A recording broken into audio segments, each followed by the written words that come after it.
Welcome back to the scholarly stars study platform. जैसा कि आप लोग जानते हैं, हम लोग क्लास 6 का चैप्टर नंबर 7 कवर कर रहे थे, जिसका पार्ट 1 कंप्लीट हो गया है। पार्ट 2 में हमारा टॉपिक रहने वाला है मीजरिंग टेम्परेचर। टेम्परेचर को हम कैसे मीज़र करते हैं। इसमें हमने पढ़ा था कि टेम्परेचर को मीज़र करने के लिए 2 टाइप्स के थर्मोमीटर होते हैं। एक होता है क्लिनिकल थर्मोमीटर और दूसरा होता है लेबोरेटरी थर्मोमीटर। सबसे पहले हम बात करेंगे क्लिनिकल थर्मोमीटर की। तो कह रहे हैं, एनसीईआरटी कहती है कि आप इस थर्मोमीटर से फैमिलियर तो होंगे। ये जो थर्मोमीटर यहाँ डायग्राम में गिवन है, इस थर्मोमीटर से आप जो है प्रॉपरली फैमिलियर तो होंगे, आपकी पहचान तो होगी ही, आप थोड़ा बहुत तो जानते ही होंगे। इस थर्मोमीटर की हेल्प से हम बॉडी के टेम्परेचर को मीज़र करते हैं और इससे ही हम क्या कहते हैं, क्लिनिकल थर्मोमीटर। एग्जैक्टली अगर बोला जाए तो हम इसे कहते हैं डिजिटल क्लिनिकल थर्मोमीटर। ठीक, इस तरीके के जो थर्मोमीटर्स होते हैं, ये जो थर्मोमीटर डायग्राम में गिवन है, इसे क्या कह रहे हैं, डिजिटल थर्मोमीटर कहते हैं।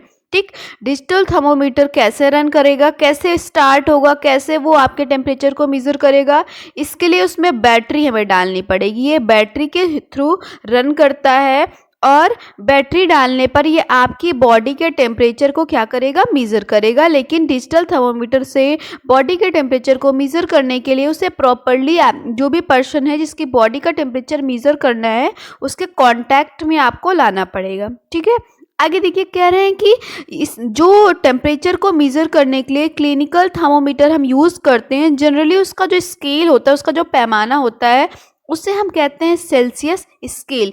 इसी तरीके से इसकी जो यूनिट होती है, सेल्सियस में अगर हम किसी चीज़ को मीज़र कर रहे हैं तो उसकी यूनिट जो होती है उसको हम बोलते हैं डिग्री सेल्सियस, और इसको हम डिनोट करते हैं डिग्री सी से। One more time, clinical thermometer में जो आपके बुक में डायग्राम गिवन था स्टार्टिंग में, वो था डिजिटल क्लिनिकल थर्मोमीटर, जो बैटरी के हेल्प से रन कर रहा था।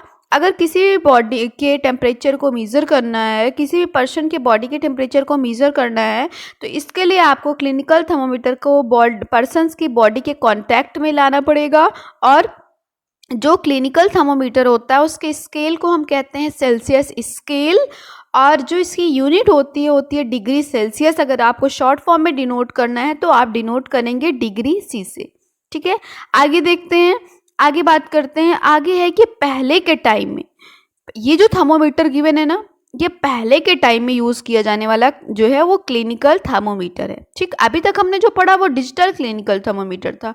ये भी एक तरीका का थर्मोमीटर है जो हम आगे देखेंगे कि पहले के टाइम में मरकरी थर्मोमीटर का यूज़ किया जाता था किसी भी पर्सन के बॉडी के टेम्परेचर को मेज़र करने के लिए। लेकिन प्रॉब्लम क्या हुई, ये जो मरकरी होती है वो एक्सट्रीमली नेक्स्ट लेवल वाली टॉक्सिक पॉइजनस सब्सटेंस होता है। ये जो थर्मोमीटर गिवन है, इससे बॉडी के टेम्परेचर को तो मेज़र करते थे, लेकिन इस बल्ब के पोर्शन में एक लिक्विड फील होता था जिसे मरकरी कहते हैं, जो बहुत ही टॉक्सिक सब्सटेंस होता था। और सपोज दैट ये आप थर्मोमीटर आपके हैंड से छूट जाए और नीचे गिर जाए, तो ये ग्लास का बना हुआ होता था ऊपर का पोर्शन, ये टूट जाएगा और फिर मरकरी बिखर जाएगी। उसे डिस्पोज करना, उसे फेंकना फिर बहुत डिफ़िकल्ट हो जाता था। और जबकि जो हमारे इस टाइम में हमारे पास करेंट टाइम में डिजिटल थर्मोमीटर है, उसमें इस तरीके का कोई रिस्क नहीं होता। पोज का मतलब होता है क्रिएट सिचुएशन, वो इस तरीके का कोई रिस्की सिचुएशन क्रिएट नहीं करता है। और उसमें प्रॉपर डिस्प्ले भी होता है, फ़ोन के डिस्प्ले जैसे, कंप्यूटर के डिस्प्ले जैसे, जिसमें हम देख कर के नंबर लिख कर आ जाता है, तो हम आसानी से पढ़ के बता भी देते हैं।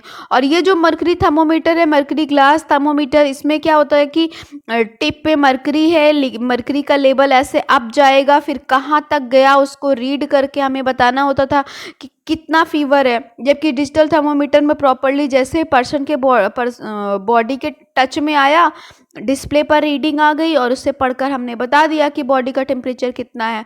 इसीलिए आज के टाइम में मरकरी थर्मोमीटर को रिप्लेस करके उसका स्पेस किसने ले लिया है, डिजिटल थर्मोमीटर ने। और ये जो डिजिटल थर्मोमीटर होता है उसमें हीट सेंसर्स लगे होते हैं, जिसकी हेल्प से आसानी से रीडिंग आ जाती है और हम पढ़ कर के बता देते हैं कि पर्सन की बॉडी का टेम्परेचर कितना है। कह रहे हैं कि जो बच्चा कह रहा है, ये जो ये जो बच्चा है वो कह रहा है, क्या कह रहा है देखते हैं, लैम्बोक है आई होप।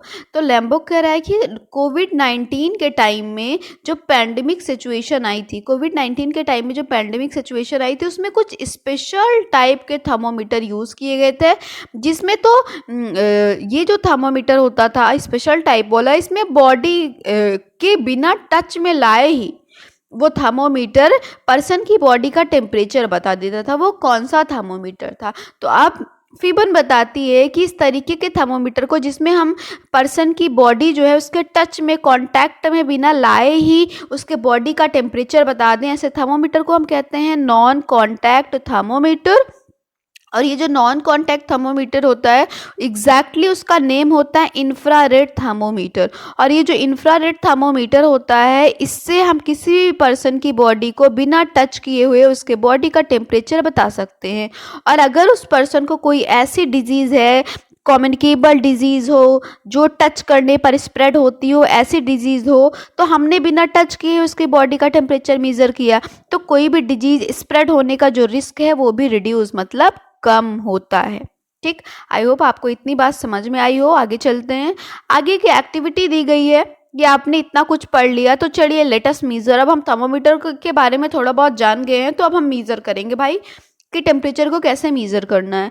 तो इसके लिए आपको एक डिजिटल थर्मोमीटर लेना है, डिजिटल क्लिनिकल थर्मोमीटर लेना है किसी भी ह्यूमन की बॉडी का टेम्परेचर मीज़र करने के लिए। ठीक, और आप क्या करेंगे, आपको अपनी बॉडी का टेम्परेचर और आपके अपने जो फ्रेंड्स हैं उनकी बॉडी का टेम्परेचर मेज़र करना है। ठीक, लेकिन आप उन ऐसा नहीं कि ज़बरदस्ती पकड़ पकड़ के आप अपने फ्रेंड्स के बॉडी का टेम्परेचर मेज़र करेंगे। विलिंग, जो इच्छुक होंगे, जो रेडी होंगे अपनी बॉडी का टेम्परेचर मेज़र कराने के लिए आपसे, आप उनकी बॉडी का टेम्परेचर मेज़र करेंगे।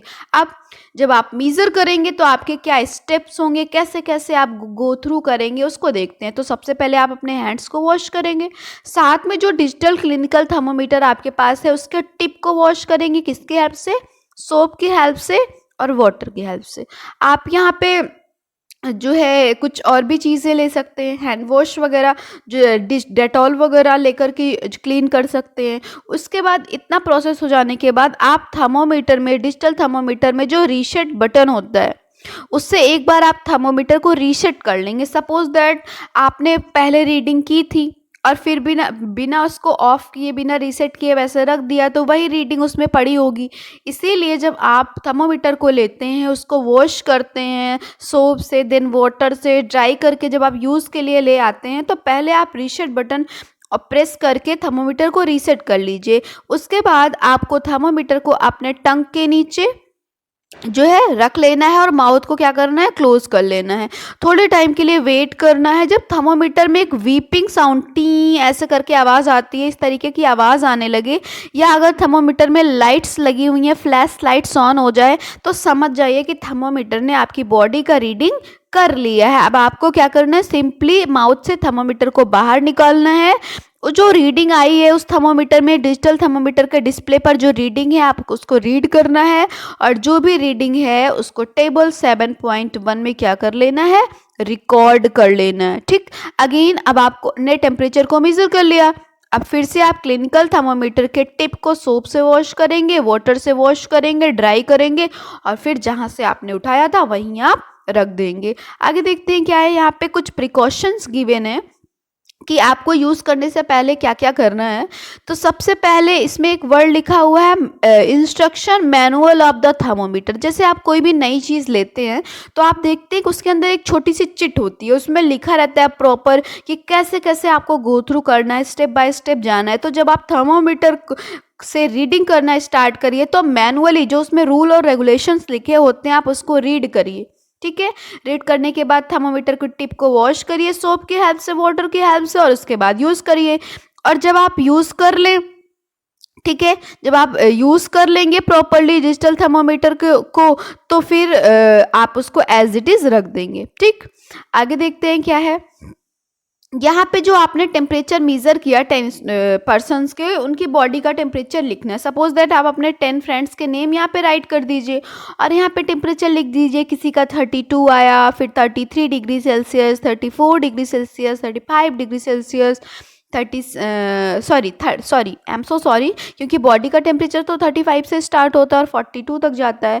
तो पर्सन की बॉडी का टेम्परेचर आप यहाँ पे लिख सकते हैं 35, 35.5, 36, 36.6, 37, 37.5। इस तरीके से बॉडी का टेम्परेचर आपने मेजर कर लिया। ठीक, अब यहाँ पे एक बड़ा ही प्यारा सा सिचुएशन है कि नॉर्मल ह्यूमन बॉडी का टेम्परेचर कितना होता है। एक नॉर्मल हेल्दी ह्यूमन बॉडी है तो उसके बॉडी का टेम्परेचर कितना होता है, 37 डिग्री सेल्सियस होता है, 37.0 डिग्री सेल्सियस होता है।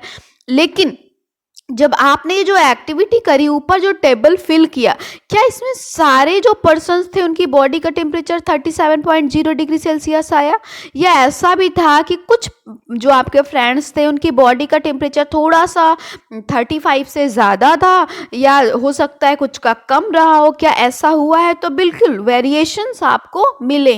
ठीक है, तो होता क्या है कि हर पर्सन, ज़रूरी नहीं है कि हर पर्सन की बॉडी का टेम्परेचर कितना हो, 37.0 डिग्री सेल्सियस एग्जैक्टली हो। ठीक है, उनमें वेरिएशंस हो सकते हैं, बॉडी के टेम्परेचर में वेरिएशन हो सकते हैं। तो इसका मतलब ये नहीं कि अगर बॉडी के टेम्परेचर में वेरिएशन है तो सामने वाला पर्सन क्या है, बीमार है। उसके कुछ हो सकते हैं, कुछ ऐसे सिचुएशंस हो जिसकी वजह से बॉडी का temperature up and down reading में शो कर रहा हो, लेकिन वो एक्चुअल में उसको फीवर ना हो या वो सिक ना हो। ऐसा क्यों है? इसके लिए several factors, multiple factors responsible हैं। उसका एज, उसकी एज, किस टाइम में आप उस पर्सन की बॉडी का टेम्परेचर मेजर कर रहे हैं, एक्टिविटी लेवल क्या है उसका। ठीक है, अभी आप थोड़ा सा और समझेंगे इस दो क्वेश्चंस के थ्रू। पहला क्वेश्चन है कि क्या जो चिल्ड्रंस होते हैं उनकी बॉडी का टेम्परेचर एडल्ट्स की बॉडी के टेम्परेचर के कंपैरिजन में थोड़ा सा ज़्यादा होता है। नेक्स्ट क्वेश्चन है जो ओल्ड पीपल होते हैं उनकी बॉडी का टेम्परेचर जो एडल्ट होते हैं उनकी बॉडी के टेम्परेचर के कंपैरिजन में लो होता है। Both answer will be yes. Why आप लिखेंगे, एक्चुअली में होता है क्या, जो छोटे बच्चे होते हैं वो ज़्यादा एक्टिव होते हैं। ज़्यादा एक्टिव होने की वजह से उनकी बॉडी में जो बहुत सारे सिस्टम्स के फंक्शंस होते हैं, जैसे digestive system, respiratory system, circulatory system, excretory system, तो मेटाबॉलिक जो प्रोसेस होते हैं, मेटाबॉलिक रेट्स बहुत हाई होते हैं और मेटाबॉलिक प्रोसेस बहुत तेज़ी से होते हैं स्मॉल किड्स में। दैट्स वाई उनकी बॉडी का टेम्परेचर थोड़ा सा ज़्यादा होता है। इसका ये मतलब नहीं कि बच्चा बीमार है। और ओल्ड होने पर क्या होता है, वही मेटाबॉलिक रेट स्लो हो जाते हैं, धीमे जो है मोशन में काम करने लगते हैं एडल्ट्स के कंपैरिजन में, किड्स के कंपैरिजन में, इसीलिए उनकी बॉडी का टेम्परेचर लो होता है। आपने देखा होगा अगर आपके घर में ओल्ड पेरेंट्स हों, ग्रैंड पेरेंट्स हों, तो अगर वो थोड़ा सा भी खाना खा लेते हैं तो ज़्यादातर उनको डाइजेस्टिव सिस्टम की प्रॉब्लम रहती है, उनका पेट ठीक नहीं रहता। ऐसा क्यों? ऐसा नहीं कि उनके स्टमक में, किडनी में, लीवर में प्रॉब्लम आ गई है, ऐसा इसलिए है कि उनके डाइजेस्टिव सिस्टम जो फंक्शन परफॉर्म कर रहे हैं अब उनका रेट थोड़ा सा स्लो हो गया है, चीज़ों को डाइजेस्ट करने में ज़्यादा टाइम लग रहा है। ओवरऑल ऐसे समझिए कि सारे रेट स्लो होने की वजह से उनके बॉडी का टेम्परेचर भी जो ओल्ड पीपल है क्या हो गया है, कम हो गया है। आगे देखते हैं, नेक्स्ट मूव करते हैं। नेक्स्ट पैराग्राफ में है कि आपने जो है आपको क्या करना है कि एक ही दिन में डिफरेंट टाइम पर आपको क्या करना है, थर्मोमीटर को लेकर के रीडिंग करनी है और उसमें जो भी रीडिंग आए आपको सिंपली अपनी नोटबुक में रिकॉर्ड कर लेना है। ठीक है, अब एक मंथ के बाद आप उस रिकॉर्ड को एनालाइज करेंगे, थोड़ा सा सोचेंगे, कंक्लूजन ड्रॉ करने की कोशिश करेंगे कि और देखेंगे क्या उसमें वेरिएशंस आए हैं। ऑब्वियसली वेरिएशंस आए होंगे भाई। ठीक, तो ये वेरिएशंस क्यों आए होंगे? हो सकता है कि आपने एक ही दिन में मल्टीपल टाइम पे जब टेम्परेचर मेज़र किया तो एक बार आपने मॉर्निंग में मेज़र किया, फिर आफ्टरनून में मेज़र किया, फिर नाइट में मेज़र किया, तीनों टाइम पे टेम्परेचर में वेरिएशन आया हो। पूरे मंथ की बात करें तो हो सकता है आज सनी डे रहा हो, कल क्लाउडी रहा हो, नेक्स्ट डे थोड़ा सा रेनी डे रहा हो, तो टेम्परेचर में वेरिएशन आ जाएगा। इस तरीके से हम बात करें तो एक ही दिन में मल्टीपल टाइम में टेम्परेचर का वेरिएशन मिलेगा, एक मंथ में कई बार टेम्परेचर में वेरिएशन मिलेगा, और ये भी हो सकता है कि एक ही मंथ में कई दिन ऐसे भी रहें जब टेम्परेचर सेम रहे। आगे देखते हैं, आगे ये बताया गया है कि ह्यूमन बॉडी का जो टेम्परेचर होता है जनरली कभी भी 35 डिग्री सेल्सियस से डाउन नहीं होता और 42 डिग्री सेल्सियस से अप नहीं होता। ठीक है, आगे देखते हैं। आगे एक यूनिक सा आपको लाइन बताया गया है कि अगर किसी भी स्मॉल किड के बॉडी का टेम्परेचर आप मेज़र करते हैं किसकी हेल्प से, डिजिटल थर्मोमीटर की हेल्प से, और उस डिजिटल थर्मोमीटर को आपने आर्मपिट के नीचे रखा। आर्मपिट पोर्शन क्या होता है, आर्मपिट का जो पोर्शन होता है ये वाला पोर्शन होता है। जस्ट वेट अ मिनट, यहाँ पे आपने ये जो आर्मपिट वाला पोजीशन है, यहाँ पे अंदर अगर आपने डिजिटल थर्मोमीटर को रखा और उसके बाद आपने बॉडी के टेम्परेचर को मेज़र किया, तो जनरली ऐसा होता है कि तब जब बॉडी का टेम्परेचर रीड करेगा डिजिटल थर्मोमीटर, वो 0.5 या 1 डिग्री सेल्सियस टेम्परेचर कम होगा एक्चुअल बॉडी के टेम्परेचर से। एक्चुअली ये क्या कहना चाह रहा है, ये कहना चाह रहा है कि आप डिजिटल थर्मोमीटर को टंग के नीचे रख करके जब बॉडी को टेम्परेचर को मेज़र करोगे, अगर उस टाइम पे बॉडी का टेम्परेचर 38 डिग्री सेल्सियस आया और आपने तुरंत ही थर्मोमीटर से आर्मपिट के नीचे रख करके बॉडी के टेम्परेचर को मेज़र किया, तो मे बी बॉडी का टेम्परेचर 37 डिग्री सेल्सियस या 37.5 डिग्री सेल्सियस आए, मतलब नॉर्मल टेम्परेचर के कंपेरिजन में आधा या 1 डिग्री सेल्सियस कम ही आता है। ऐसा क्यों? क्योंकि जब आप आर्मपिट के नीचे रखते हो ना, तो आपके एक्सटर्नल बॉडी के टेम्परेचर को, मतलब वो आपके स्किन के टेम्परेचर को मेज़र करता है, लेकिन आप जब माउथ में रखते हो टंग के नीचे, तो वो आपके एग्जैक्ट इंटरनल बॉडी के टेम्परेचर को मेज़र करके बताता है। दैट्स वाई ये 1/2 and 1 डिग्री सेल्सियस का डिफरेंस आता है। ठीक, अब बच्चे का क्वेश्चन है कि जब I have seen a friend of mine using a digital thermometer that read temperature on a different scale. कह रहे हैं कि मैंने अपने फ्रेंड को थर्मोमीटर से रीडिंग करते हुए देखा, तो उसमें क्या हुआ, डिग्री सेल्सियस में ना दे करके टेम्परेचर किस पे बता रहा है, फ़ारेनहाइट में बता रहा है, और फ़ारेनहाइट में कितना है, 98.6 डिग्री सेल्सियस। तो कह रहे हैं कि ये जो 37 डिग्री सेल्सियस एक हेल्दी ह्यूमन बॉडी का टेम्परेचर होता है, क्या ये इक्वल होता है 98.6 डिग्री फ़ारेनहाइट से? The answer will be yes. आप कहें 97 डिग्री सेल्सियस या आप कहें 98.6 डिग्री फ़ारेनहाइट, बात एक ही है। कैसे है?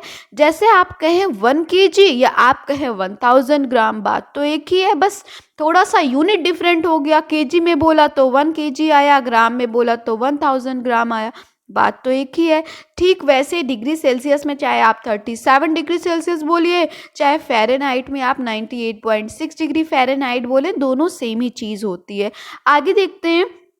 आगे ये बताया गया है कि जैसे आपने डिग्री सेल्सियस पढ़ा, वैसे एक और स्केल होता है, इसको हम बोलते हैं फ़ारेनहाइट स्केल, और इस स्केल में हम टेम्परेचर मेज़र करते हैं किस में, डिग्री फ़ारेनहाइट में, और डिग्री फ़ारेनहाइट को डिनोट करते हैं डिग्री एफ से। ठीक है, और एक ह्यूमन बॉडी का टेम्परेचर 37.0 डिग्री सेल्सियस स्केल में बराबर होता है, इक्विवेलेंट का मतलब होता है सेम होना, किसके, 98.6 डिग्री फ़ारेनहाइट के बराबर होता है। ठीक है, आगे ये बताया गया है कि जो साइंटिस्ट होते हैं वो अपनी स्टडी में, अपने रिसर्च में कभी भी फ़ारेनहाइट स्केल का यूज़ नहीं करते। साइंटिस्ट अपने वर्क में ऑलवेज केल्विन स्केल का इस्तेमाल करते हैं। ऐसा क्यों? जो केल्विन स्केल होता है बिना किसी ज़ीरो एरर के एग्जैक्ट टेम्परेचर बताता है। फ़ारेनहाइट डिग्री सेल्सियस में मे बी वेरिएशंस आ जाएं, और साइंटिस्ट के लिए फिर तो प्रॉब्लम हो जाएगी। वो एक्यूरेट टेम्परेचर बताता है केल्विन, इसीलिए वो अपने लैब में, वो अपने एक्सपेरिमेंट्स में, अपनी एक्टिविटीज़ में केल्विन स्केल का यूज़ करते हैं। केल्विन स्केल को हम केल्विन से डिनोट करते हैं और के से डिनोट करते हैं। आपसे पूछा जाएगा कि टेम्परेचर की एसआई यूनिट क्या होती है, आप बताएंगे केल्विन। यहाँ पे कुछ चीज़ें आप नोट करके राइट कर लीजिएगा कि अगर आपसे पूछा जाएगा what is the SI unit of temperature, तो आप बताएंगे केल्विन। पूछा जाएगा what is the standard unit of temperature, तब आप बताएंगे डिग्री सेल्सियस। ठीक है, आगे बात करें जो है नेक्स्ट पैराग्राफ पे कि, तो यहाँ पे ये बताया गया है कि चाहे डिग्री सेल्सियस हो, चाहे फ़ारेनहाइट हो या केल्विन हो, ये तीनों ही साइंटिस्ट के सम्मान में, फॉर एग्जाम्पल जो साइंटिस्ट ने डिस्कवरी करी थी उनके नेम से मैच कराते हुए ये उनके नेम्स रखे हुए हैं, ये स्केल्स के नेम रखे गए हैं। आगे एक छोटा सा पैराग्राफ है, इसको देख लेते हैं क्या है।